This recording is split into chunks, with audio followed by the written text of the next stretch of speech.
L'invité café. Notre invité café, la demande de réouverture des infrastructures sportives, eh bien, nous en parlons avec le président de la Ligue de volleyball de la Guyane, Marc-Olivier Anatole. Bonjour Marc-Olivier Anatole. Bonjour. Allez, on va dire une vingtaine de présidents de ligues et comités sportifs signataires d'une lettre ouverte au président de la CTG ainsi qu'au président de l'association des maires pour leur réclamer audience. C'est quoi, c'est la sonnette d'alarme qui est là tirée ? Oui, parce que pour beaucoup de ligues et comités, il devient très difficile de ne plus pouvoir pratiquer. Donc, à l'initiative, il y a eu quelques présidents de ligues qui se sont rassemblés, on nous sommes appelés. Lundi, nous avons envoyé un premier courrier donc en préfecture. Et entre-temps, nous avons fait le choix de pouvoir fédérer autour de nous le maximum de ligues et comités.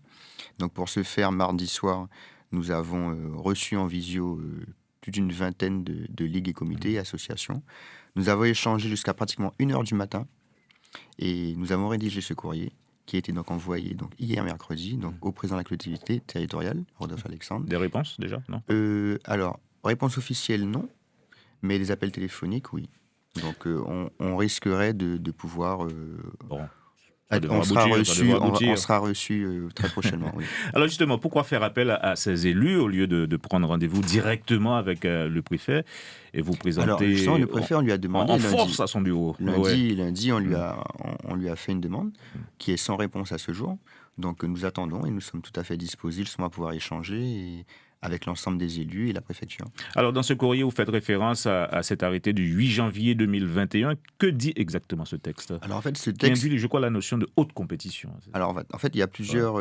pour nous, il y a plusieurs incohérences dans ce texte, puisque, premièrement, nous n'avons plus droit, en tout cas les sportifs amateurs, que ce soit jeunes ou seniors, n'avons plus droit à l'accès aux infrastructures sportives, c'est ce qui est demandé.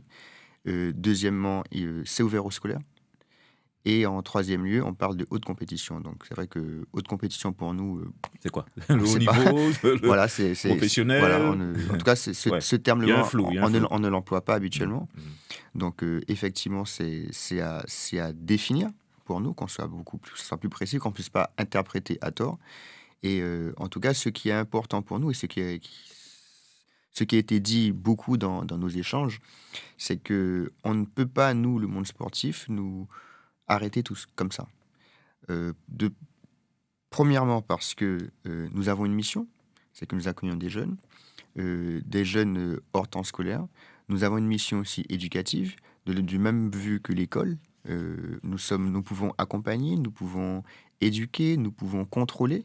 Parce que cette jeunesse, si elle ne pratique plus, qu'est-ce qu'elle va faire ? Elle sera dans la rue. Justement, la préfecture ne souhaite pas de cas contact où les personnes se touchent sans respecter les gestes barrières. Mais justement, ça sera justement le moment pour que ces jeunes aillent justement se rassembler de manière sauvage sur des plateaux sportifs, sans masque, sans distanciation. Et or, à travers justement un sport encadré, à travers les clubs, nous allons pouvoir justement gérer au mieux cette crise sanitaire, puisque nous sommes tous conscients de la crise. Donc, notre mission aussi, les ligues, les comités... Donc, cela suppose que vous avez un protocole sanitaire à proposer. Mais toutes les ligues, comités et surtout les fédérations ont défini un protocole sanitaire, justement pour la pratique sportive à l'entraînement et aux compétitions. Mais on pourrait vous répondre, le sport, certes, c'est important, mais ça n'est pas vital. Et tout comme la culture est aujourd'hui mise entre parenthèses, alors que les cinémas, les théâtres, toutes les compagnies et toutes les associations culturelles ont elles aussi mis en place un protocole sanitaire et pourtant elles aussi sont fermées. On peut vous dire, attendez que ça aille mieux. On n'a pas besoin de faire du volley ou du rugby pour vivre. Alors, je vais dire oui et non, mais en tout cas, notre mission justement qui est justement éducative, parce qu'on a quand même une mission éducative, je vous rappelle que nous sommes issus du même ministère de l'Éducation et du Sport. Nous avons pratiquement les mêmes valeurs que l'éducation. Actuellement, l'école, elle est ouverte. Les élèves, ils vont en cours. Les élèves, ils font du sport. Et c'est pareil pour une école de musique ? Oui, effectivement, certainement. Mais en tout cas, nous, on parle dans notre activité, dans nos disciplines sportives. Et nous pensons avoir les mêmes missions que l'éducation. On peut justement encadrer, canaliser. Là, on voit bien ces jours-ci que ça dérape par rapport au carnaval. Nos jeunes, justement, que nous accueillons, nous pouvons peut-être les contraire, les raisonner, pour ne peut-être pas, justement, défiler dans les rues, amplifier les contacts. Voilà, c'est tout ça qu'on peut régir. Et il faut rappeler que ça fait pendant de nombreux mois, la population elle est soumise à des restrictions. Il y a beaucoup, je pense, de mal-être chez les adhérents, chez les licenciés. Et reculer et repousser et arrêter encore une fois, je pense que ça ne fait affaire qu'empirer et ça va susciter justement des comportements déviants et c'est ce qu'on ne souhaite pas.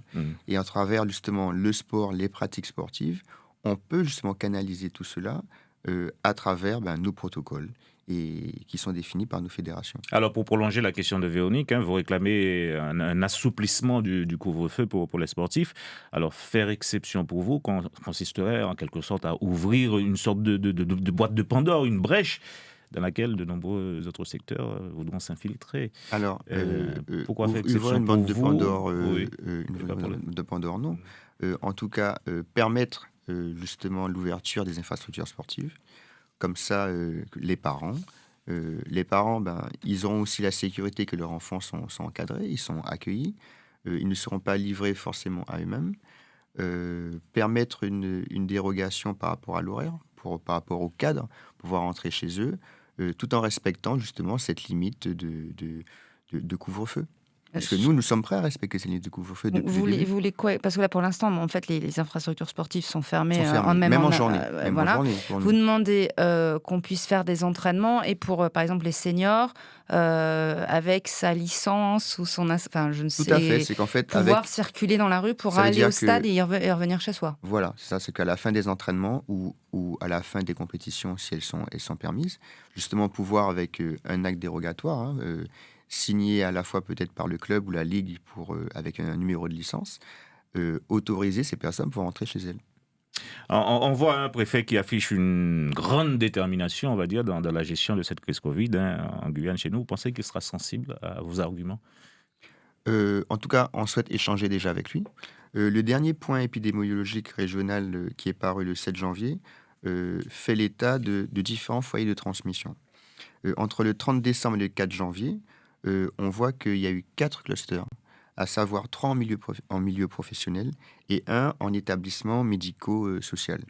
Même encore plus loin, depuis le 5 octobre, majoritairement ce sont les entreprises, hors santé 69%, et en milieu scolaire 13%. À aucun moment on fait état dans le milieu sportif. Mardi, j'ai posé la question à l'ensemble de mes ligues et comités de faire un retour justement sur des chiffres de cas contacts, de cas avérés. Je peux vous dire que le recensement, il est infime. Et pour la plupart des cas qui sont avérés ou cas contacts, ils sont issus du milieu scolaire.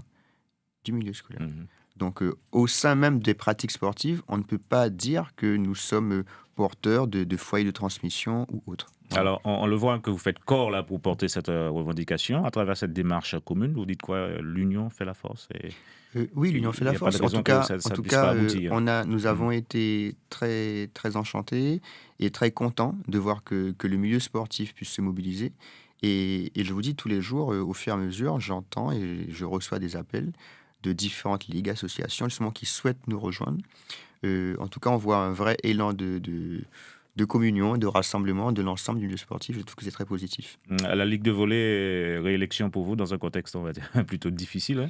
Vous ne dites pas, en ce moment, vous auriez dû passer la main ne pas... Passer la main, non, au contraire. La Ligue, elle est en pleine, on va dire, croissance. L'ancien comité directeur a fait du travail. On a fait beaucoup de choses.